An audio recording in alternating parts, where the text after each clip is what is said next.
This is Khalid from RTC TV. This is episode 2, and today we're hanging out with a phenomenal South African runner. He's just returned from a race over in Costa Rica, and he's put in an incredible performance. So he'll be telling us today about how that race went, and also we're going to try and find out a bit about himself and what his plans are for 2015. Yeah, Khalid, thanks very much for the opportunity to have a chat to you here. Yeah, gosh, where do I start? I don't know. Look, I feel like I'm just a normal person doing my day-to-day stuff, and on the weekends manage to, some weekends, get out and do some racing, and I'm very fortunate that I'm able to compete at a relatively high level and get some some exposure for it and some rewards for it. So yeah, I'm very blessed and very grateful to get opportunities to go and race in beautiful parts of our country and occasionally in different places in the world, like this last trip to Costa Rica. But yeah, I guess how it all started. I mean, I grew up on a farm, played lots of sport at school, and running was always my strength. And in high school, I kept playing other sports, but it was definitely running, cross country, and athletics was definitely my strength. And then I was fortunate enough to get a scholarship to run in the USA for 5 years actually. And that 5 years has probably really defined me as an athlete. We trained really hard, actually too hard. We overtrained. We would run ridiculous mileage, even though we were only racing 3,000, 5,000, and at the most 10,000 meters on the track. So by the end of that 5 years, and it wasn't just the training, it's that you're racing almost every weekend. You're driving long distances to get to different track meets and cross-country events. So, and plus you're still studying full time. So it was a very demanding schedule. And yeah, it took a lot out of almost all the athletes in that situation.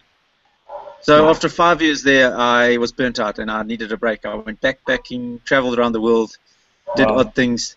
Yeah. And it was only in 2003 when I came back to South Africa that I decided I wanted to do more sport. Not necessarily running though. I wanted to do adventure racing, mountain biking, whatever sounded like fun. I did some triathlons, duathlons, anything that was just an adventure and good fun. But again, every time I did something, my running was my strength, and I knew that I would one day probably get running again. But I needed to get the mojo and just the desire to run. And slowly over the next few years, that came back. But I've always enjoyed mountain biking. So up until probably 2 years ago, I was still doing quite a bit of mountain biking as well. I've seen a video of yours where you said that in 2004 you were actually duathlon champion. Is that correct?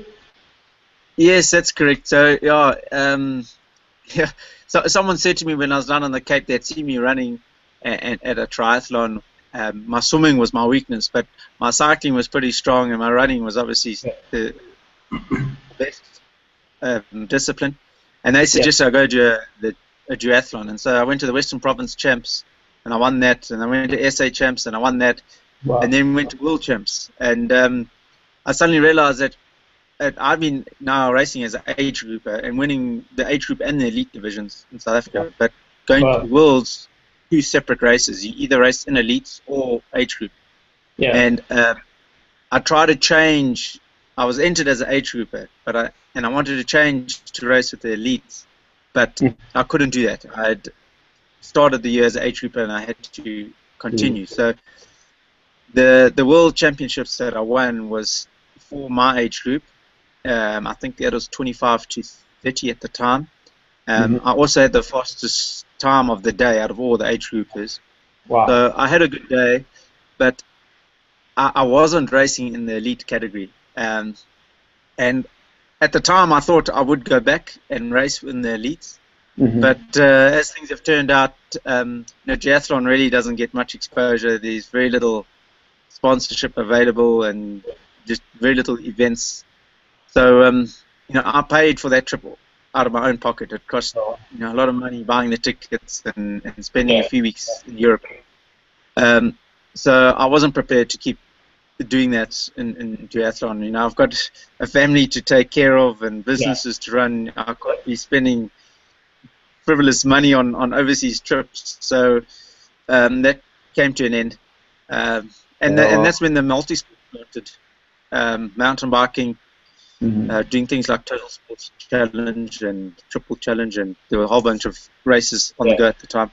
And it was really good fun, and that's actually how I met my wife, Sue. Was doing a local multi-sport race. And we've continued to keep racing together, and if time permits, we try and train together. And actually this morning we managed to get a run in together, which doesn't not happen very often anymore with 2 kids. And business to run. But when we can, it is nice to run together. Okay. No, that's good. As I was saying, it's only really in the last year and a bit that I've been focusing just on running again and trying to be a bit more dedicated or focused on running. It's not very structured. I don't have a coach. I don't have a set program every week. I used to be very strict and very regimented, and I used to measure and calculate every single day's training and add up the week's mileage and the month and everything. And now I'm very chilled about it, and I tend to do what I'm, depending on how I'm feeling that day and what races are coming up, I'll just adjust my training accordingly. Okay. But I haven't actually done many workouts. I tend to just go out, do some runs, maybe mix up the pace a little bit and do some hills. But my training is very casual, very relaxed actually, and not probably do about 8 hours a week. So it's not I don't train a lot. It's relatively small hours. And I focus more on keeping my body rested and recovered. And it's really just a time issue. Getting the time to train, 20 hours a week and then still try and do other things is, for me at this stage of my life, it's just not possible. So I just work with the time that I have and try and optimize it as best as possible. So between Cape Epic, 2 of those Southern Storm events, and then of course adventure racing. I've done a number of adventure races, including 2 500k races and a 600-kilometer expedition race. Okay. So I certainly have some experience of running or competing over multiple days and knowing or trying to learn how to manage your body and look after yourself over an extended period rather than just running one day as hard as you can and then not worrying about recovery thereafter. As soon as you've got a second, third, fourth day, it makes a big difference. Look, of course, I've done African X 3 times, I think, all with my wife, Sue, in the mixed category. But to be honest, to run 3 days is not so difficult or not so bad. You start getting tired towards the end, but you don't really start suffering. I found on multi-day events, it's like day 4 is when it really makes a difference. On day 4, you tend to get quite a big shift in positions, and those that have gone out too hard for the first 3 days start losing quite a lot of ground, and whereas those that have paced themselves well start making up good ground. So it's kind of like, you can all go for about 3 days, and even if you haven't been looking after your body, you can get away with not managing yourself too well. But it really starts showing on day 4 and 5 and thereafter. So I think even looking at this year's race in Costa Rica, the Coastal Challenge, I actually struggled the first 2 days. But then once I got going and got into it, I actually felt I just got stronger and stronger. And by the end of it, I felt like I could keep running and go for another 6 days. Whereas the guy that I was really racing against, Mark Murphy, a Canadian, he, on the other hand, started off really strong and was looking so fast and fit, but then headed in the opposite direction. And by day 4, he was on a downward spiral. And by the end of day 5, he was out of the race and in hospital. So it's amazing what can happen over a short period of time. Yeah. And on day 1 and 2, we thought that he was unbeatable. Was really going to take the race and dominate it. On day 1, you said that you didn't have a good day 1 and day 2, and that Mike was actually very strong. So can you take us a bit through, like, the first day, how it started out, and what happened on that day?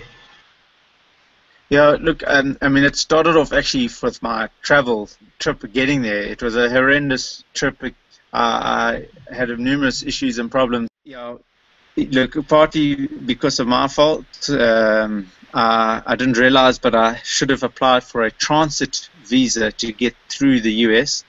My original flight was flying via Atlanta on Delta Airlines. And I mean, I knew that to be in the US you needed a visa, but I had a 3-hour layover. You don't even pass through passport control, but the regulations require getting a visa. Anyway, I didn't have it, so I had to rebook a different flight, and I ended up going via South America. I had to get a yellow fever vaccination, and yeah, it was just there were other issues with delayed flights and missing connections. So all in all, it took me 82 hours from the time I left home here in South Africa to the time I arrived at my hotel in Costa Rica. Sure. Also, when I arrived that side, for the first few days I was taking care of myself. So I'd booked this place just online. I didn't really know what it was like. But yeah, I had to use, well, I didn't have to, but I chose to use local transport. And so I took 3 buses before I actually arrived at my final destination. And needless to say, I was pretty shattered, and you know, I tried to rest up over the next few days. I had a few days. I arrived on the Wednesday, and we met up on Friday, and the race started Saturday morning. So I had a few days to recover, but it actually wasn't enough. And by the time I got to the start of the race, I wasn't feeling great, and I actually think I probably picked up a bug of some sort in the airports or on an aeroplane somewhere. Wow. So I wasn't completely sick, but I just felt like my body was fighting something, and I always had headaches. I was feeling heavy, lethargic, and just not 100%, and no rhythm running. So for the first 2 days, it was a slog. I really struggled, and I had to work hard at running, whereas, you know, normally you should run smoothly. Well, I feel like I can run smoothly. But the first, I must admit it was hard those first 2 days, and especially dealing with the heat.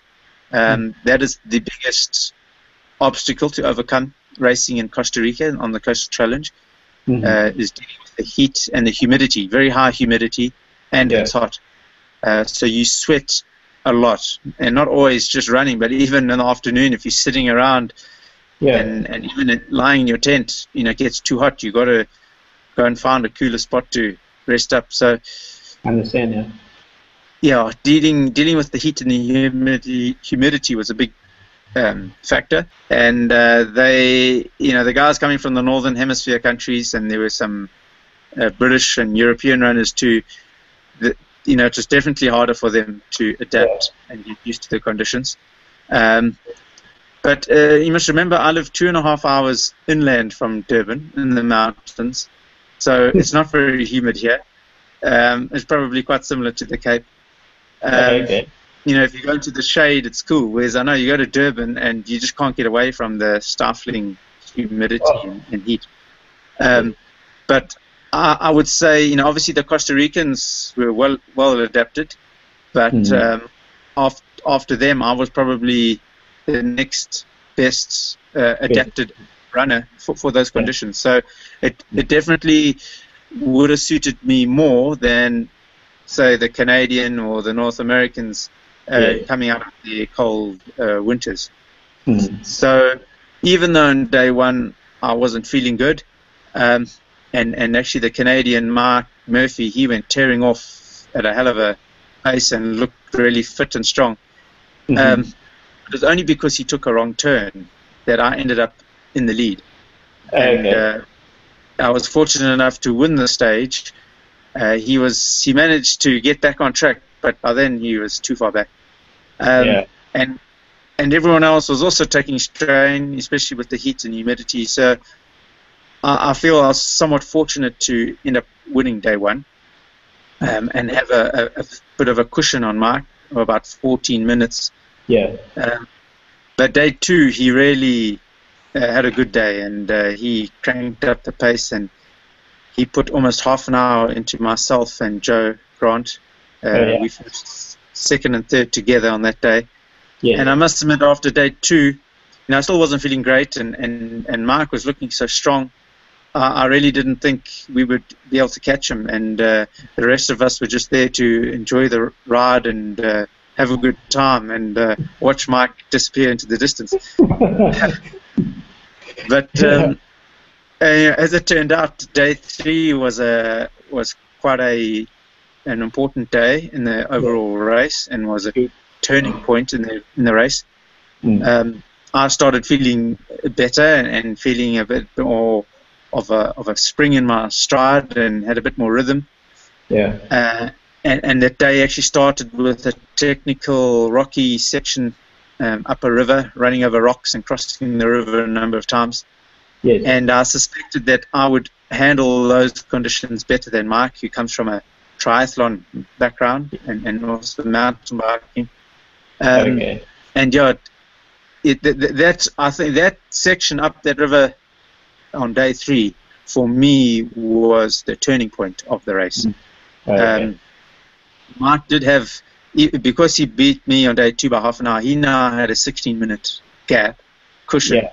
And even though we ran that section together, and we got to the checkpoint after the river section together, however, I ran that smoothly and efficiently, and even though it was slippery and wet and difficult to negotiate, I felt that I handled it really well, whereas Mike really struggled, and he slipped and fell and got irritated, and a couple of times shouted out at himself, and you could just see he was working hard to cover the ground and keep up with me. So we arrived at checkpoint one, and I was fairly confident that I'd expended less energy than he had, and hopefully over the next 30 kilometers or so it would pay in my favor.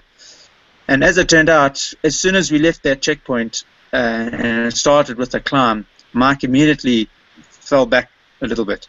And and I was feeling good, so I actually slightly increased the pace. I didn't want to go too hard. It's still early in the day, and basically not even halfway in the race.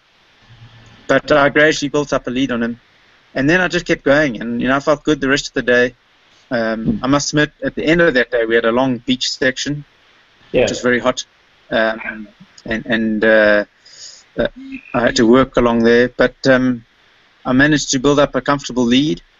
And by the end of day three, I was only leading overall by 2 minutes. So now the race was on.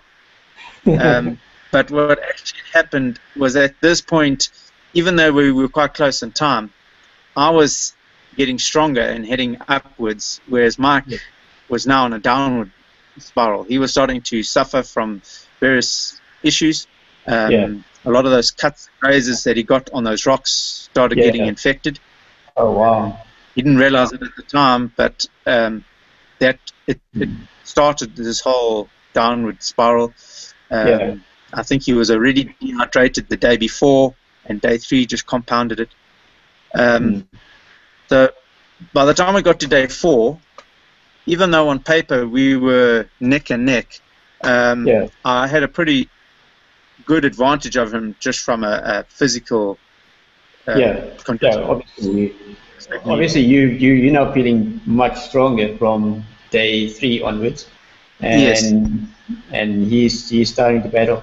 And I think it's like you mentioned as well, pushing too hard on day 1 and trying to catch up on day 2 and trying to build a bit of a lead on you guys. So Mike was really your main competitor. And what do you think about the local Costa Rica guys? Yeah, look, there's some good runners there, and they certainly showed up and gave it a good go. It seemed like each day there would be a different Costa Rican trying to mix it up. On day 1, it was Asher. Yes. Asher was on day 1. He finished second, about 6 minutes behind me. So not a long way back. Of a 6-day stage race, 6 minutes is not very much. Mm-hmm. On day 2,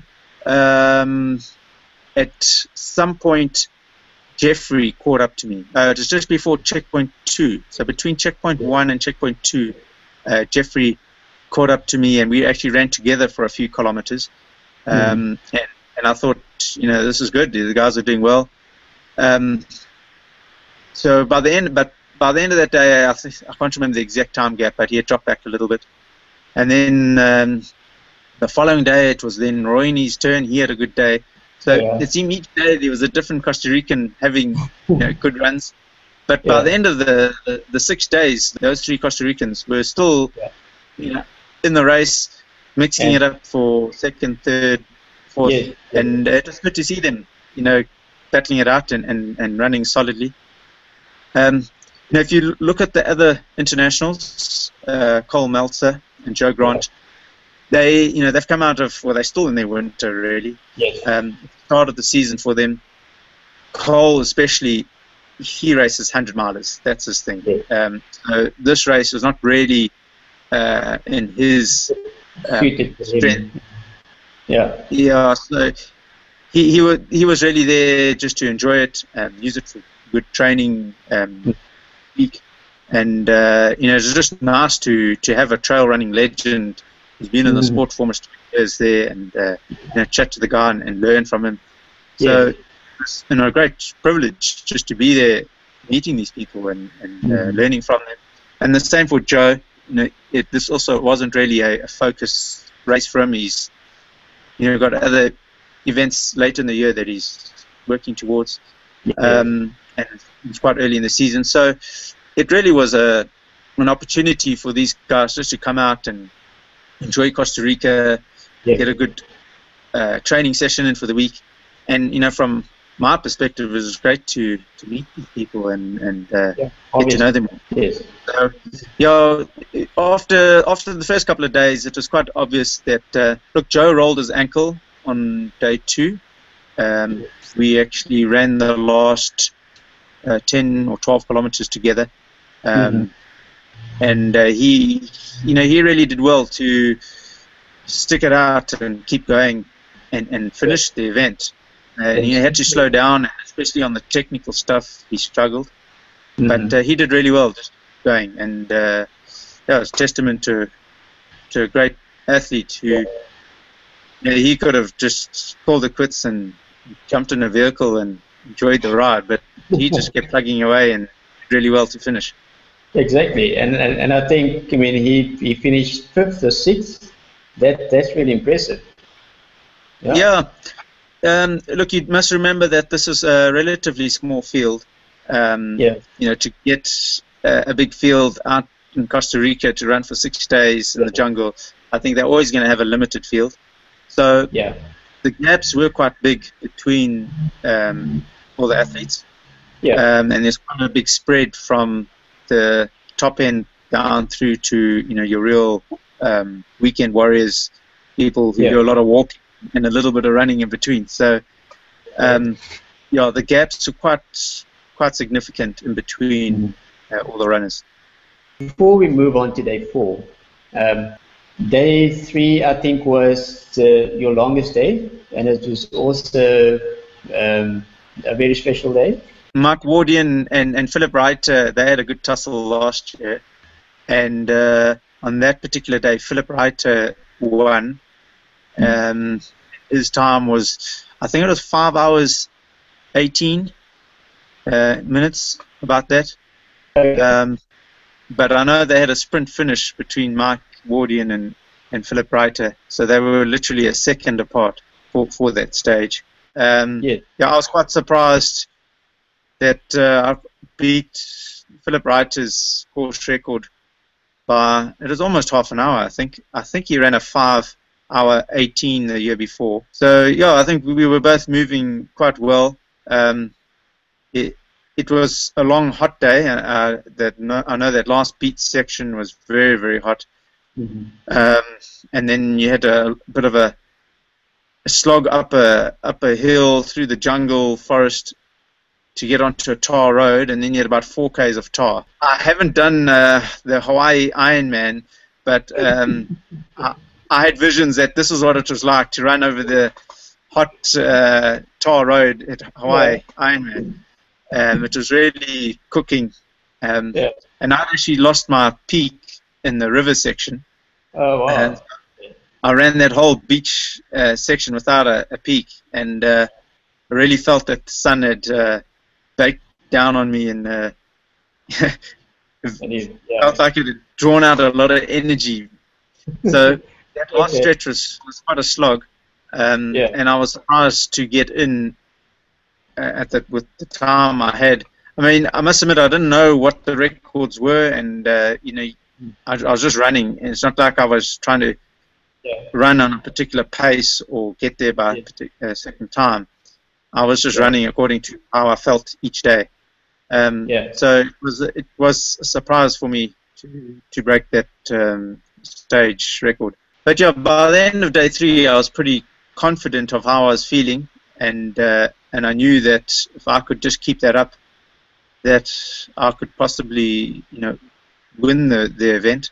But I still had to be wary of Mike. He was, you know, in great shape, and if he was able to recover the next day or the next few days, you know, I had no idea how the event would turn out. So I just try to keep positive and just keep looking forward to each day and taking in each day's scenery and enjoy who we were. Oh, so you were able to take in the scenery. I mean, lots of people just go out and run and just focus on the trail or wherever they're running and forget to take it in. There's a beautiful picture of you running on the beach, and you just with your hands stretched out like this, and it's almost like saying, how can you not be grateful or happy when you run in this environment, the type of thing. That's what I was thinking. No, that's exactly it. I mean, you're in such a beautiful environment, almost a once-in-a-lifetime opportunity. So, I mean, I might be back there again, you don't know, but you know, it's you just got to soak in the moment and enjoy what you have at the time. And you know, you can't take anything for granted. So I definitely made an effort to enjoy each day and each place that we went to, and I actually ran with a GoPro on every day except day 2, and I made a point of filming certain parts as we were running. And I think it's important, you know, yes, you want to do as best as you can, and it's nice always to have a race up front, but you got to remember why you're running, and you got to enjoy it, and you know, taking in the views and enjoying the surroundings and interacting with the people around you is so important. And yeah, I definitely made a point of doing that. Okay, great. Okay, so day 4, another long day, 37.5 Ks. I was surprised actually, the day 3 as well, I think, where the climbing really started. I mean, for a race happening on the coastline, I mean, what type of terrain or where actually do you run? I know you ran on beach, you ran on forest, in the forest, and there was some mountain area as well. So I was actually quite surprised to see what was it? Day 2, 2,250. Day 3, 2,450. Yeah, so just take us through it, and especially on day 4 where you have 2,950 meters of descent. Yeah, look, Costa Rica is a very mountainous and hilly country, so pretty much wherever you go, you're going up or down. There's few flat areas. Okay. So, yes, the climbs were very steep. I actually don't know another race I've done where there has been so many steep climbs. I mean, you might have a section in a race where it has a very steep gradient. Like, I think about the Sky Run and the Wall. Everyone talks about the Wall because it's so steep. But it's only really one short section over the 100 kilometers. Whereas with the Coastal Challenge, there are a lot of very, very steep climbs. And then also very, very steep descents that you don't even run them. You slide down them, and you might jump from one place to the next. But very, very steep ascents and descents. So that was quite a unique feature of the race, I think, is how steep the climbs were. Okay. The one thing I was surprised about was the lack of single track.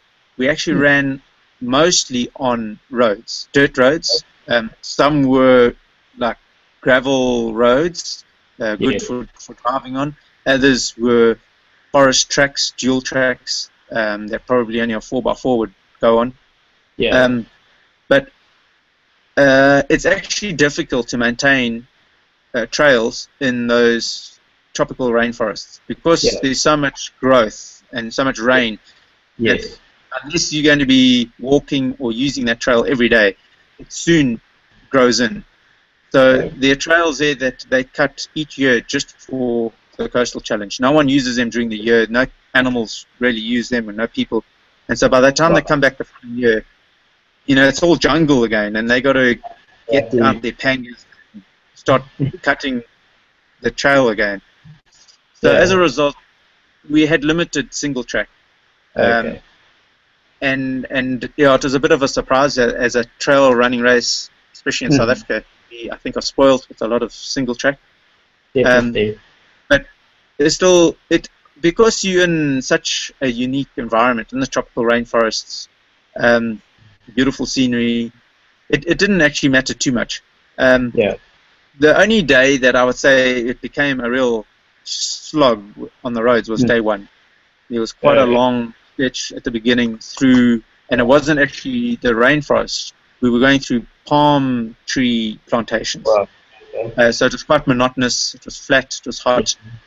Whereas once you get into the jungle, the tropical rainforest, there's so much variety that even though you're on might be a forestry road, it's actually running. Generally, overall, it was a great route. Just something different, especially for us in South Africa to be in those conditions. And it was definitely, I would definitely recommend anybody to go and do it, but I would just warn them and just say, don't expect 200 k's of single track. It's more like 200 k's of road with about 30 k's of single track, or maybe even less. I'm not sure. Anyway, so going into day 4, when I looked at the race as a whole, I knew that days 3, 4, and 5 they looked like the big days. Either lots of climbing or long distance, but they would be crucial also because they're now in the middle to latter stages of the race, and that's when things start counting. And that is really what transpired. Coming into day 4, I only had a 2-minute gap over Mike Murphy. And I still, wasn't sure how I would respond on that day and how his body was going to respond. So you're not too sure how things are going to pan out, and you just got to focus on the day's run and yourself.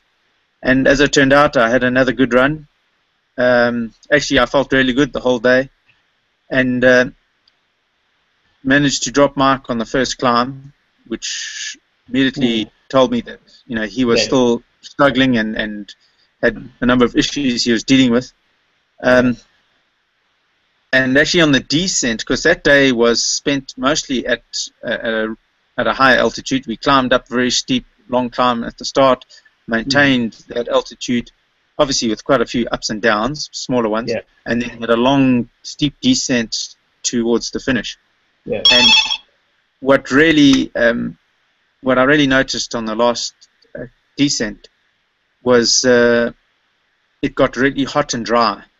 Everywhere else up until that point had been humid, but that descent, the grass was brown, the vegetation was different. It was almost like bushveld type stuff, and it was really hot, like baking hot, and that dry heat, and it reminded me of being back in South Africa.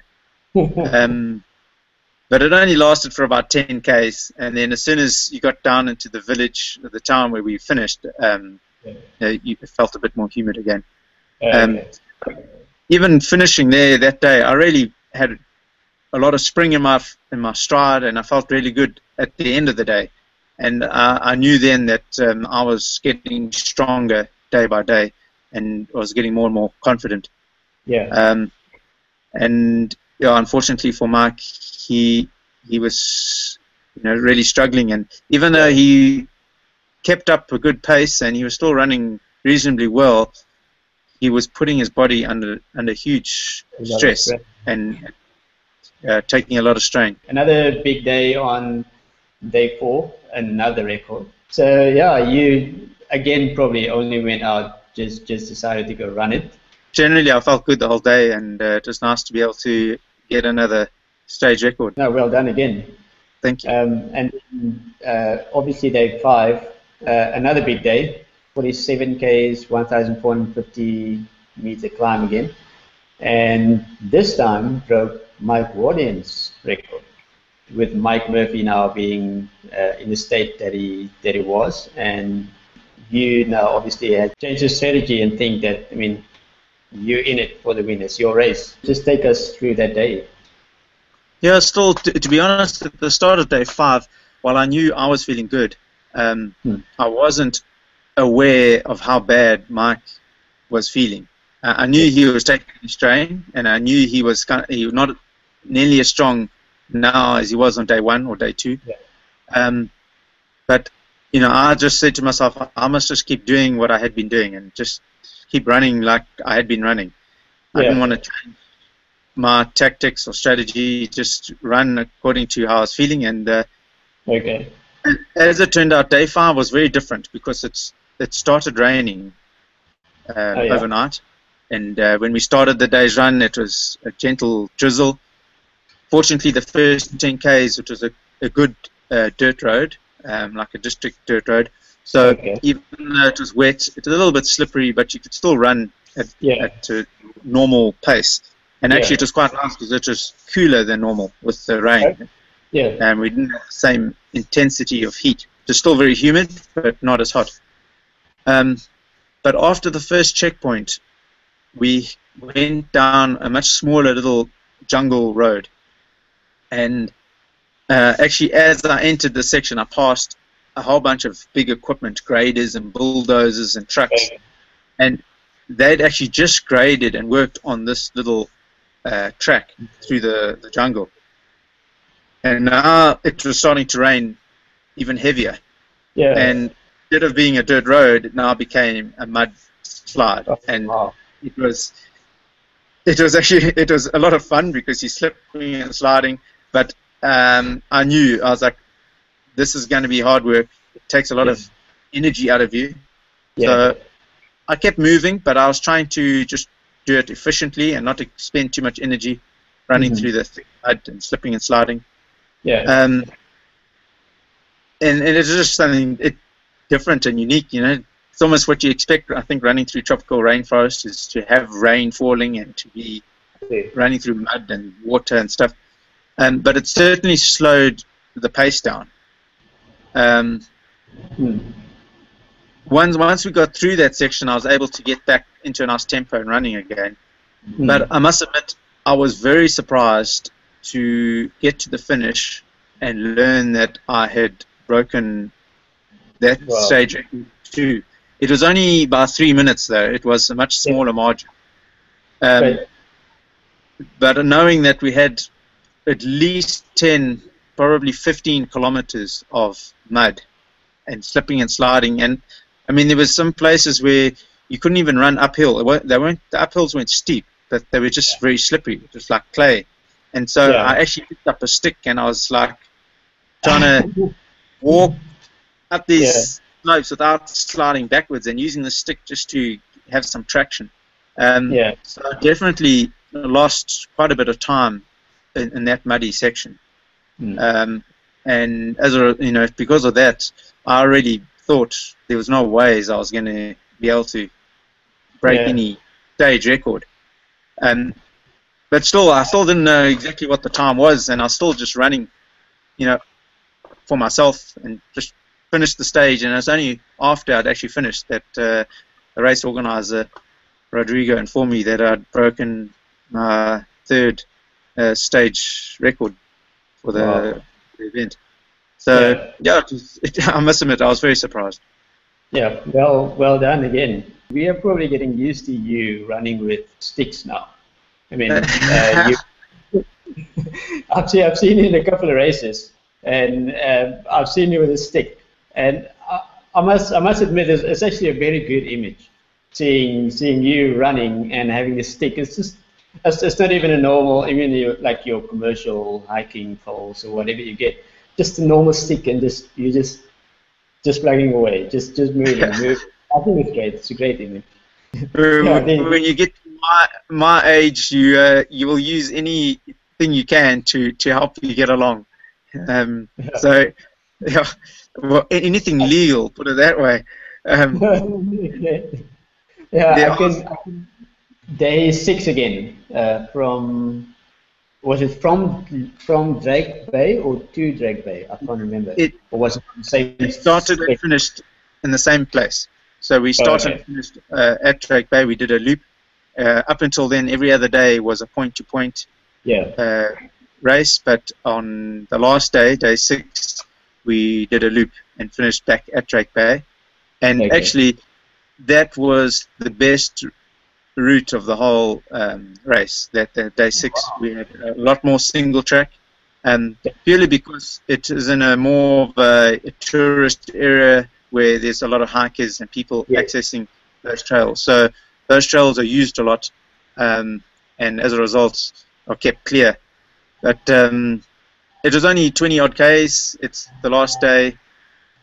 Always on the last day, everyone picks up their spirits, and you're heading towards the finish line. I wasn't quite sure what to do, to be honest, because we knew now by this stage Mike was in really bad condition. He hadn't actually been admitted to hospital, but the medics and the doctors at the race were attending to him, and he wasn't sure if he would start day 6 or not. I had a quick chat to him just before the start, and he was wondering if he should just try and walk it out and just finish.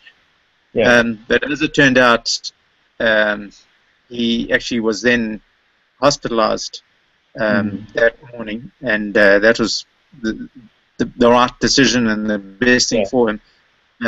It was sad, for us, for the race. It would have been nice if he finished. Really, I was really impressed with Mike and how deep he dug on day 5.